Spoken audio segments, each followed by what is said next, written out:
Гласот на Америка на македонски. Преку една деценија вашиот прозорец кон САД. А сега, директно од студиото во Вашингтон.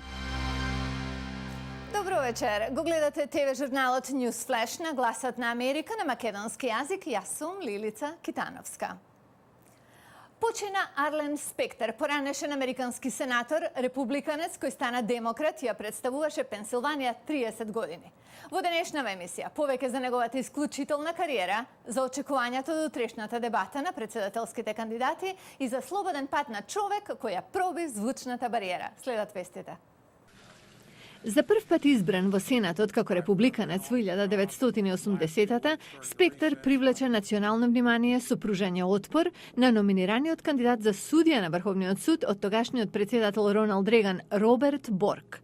Спектер повторно играше проминентна улога во номинацијата на Кларенс Томас за највисокиот суд во државата од председателот Џорџ Буш постариот во 1991-та со интензивно испитување на сведок која го обвинуваше Томас за сексуално напаствување. Спектер долго беше познат како умерен републиканец, но во 2009-та официјално стана демократ. Тој изгуби на изборите во 2010-та. Со ракот се бореше последните неколку години пред да загуби и таа битка.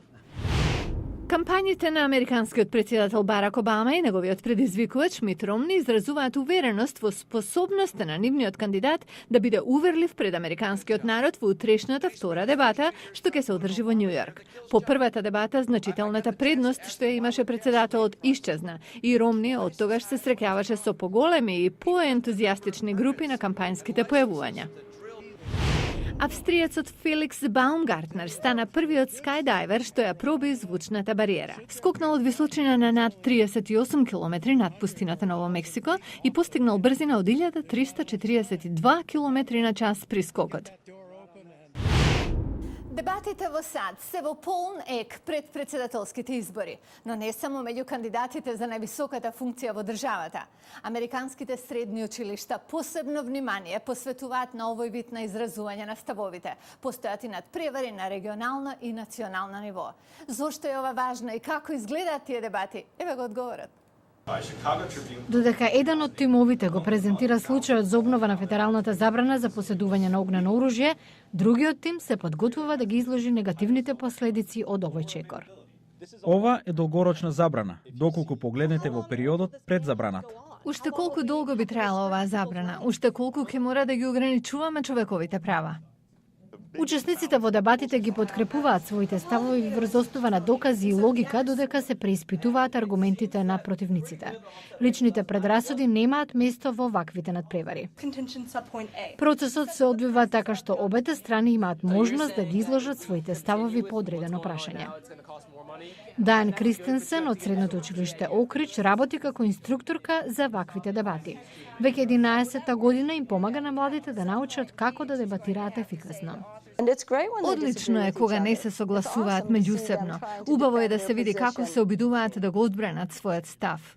Учесниците во ваквите дебати може да бидат одлични критичари на актуелните кандидати за одредена позиција, како и на тековниот политички диалог воопшто. Джонатан Меклахан смета дека денешната политичка поделеност честопати го ослабува основното почитување. Не мислам дека треба да го мразиме председателот за да не се согласуваме со него. Искрено верувам дека во услови на поделен партиски систем треба да има поголемо почитување. Треба да усвојуваме закони на двопартиска основа. Треба повеќе да соработуваме. Средношколците веруваат дека дебатите во нивните училишта одржуваат повисоки стандарди на почитување, а експертите додаваат дека децата се интелигентни и од тие целта им е земјата да биде успешна, бидејќи тие се незината иднина. Воедно никогаш не се знае. Некој од нив може еден ден да бидат на лидерска позиција. Изминативе години фитнес програмата Зумба, базирана на латиноамерикански мелоз во САД, стана многу популарна. Американското здружение за спортска медицина вели дека програмата е една од најпривлечните фитнес програми годинава. Камерата на Гласот на Америка посети час по Зумба за да открие зошто. Ова е Зумба, час во Александрија, Вирџинија. Атмосферата е како да сте на забава. Позитивните вибрации на енергичните инструктори се чини дека се лесно преносливи. Леонардо Линс и Роберсон Магалес имаат сертификат за зумба инструктори. Го отвориле фитнес центарот Чакабум пред околу 1,5 година и нудат часови за програмата 6 дена во неделата. Our first class, we are expecting about На првиот час очекувавме 30, а се појавија 75 лица. Освен латиноамериканскиот мелос, присутни се и други меѓународни звуци и репертоарот само расте. Сега на еден час може да има и до 200 посетители. Сенди Рос почнала да доаѓа тука пред 18 месеци. Се заљубив во часот од прв пат. Забавно е, како додите на танцување, всушност вежбата. Не сте свесни дека вежбата се додека не завршите. До сега имам загубено речиси 117 килограми. Лорейн Гудинав посетува зумба секој ден. Првата година загубив 20,5 килограми. На последниот преглед ми беше намален бројот на лекови на рецепта и со тоа проблемите со крвниот притисок ми се намалија. Компанијата Zumba Fitness е основана од колумбискиот инструктор Бето Перес, а во САД беше представена во 2001.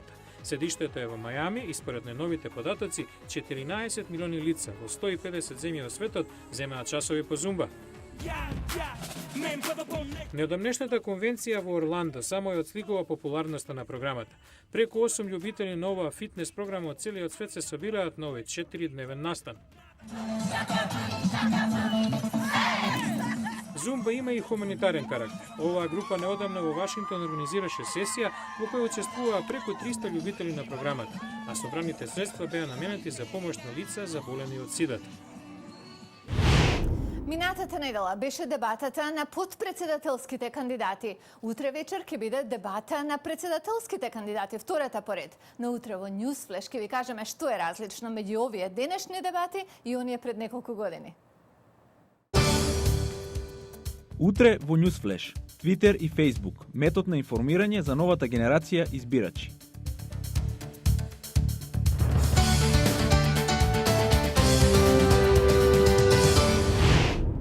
И тоа е се за емисијава. Ве чекаме овде и утре, а до тогаш на располагање ви е нашата интернет страница glasnaamerika.com.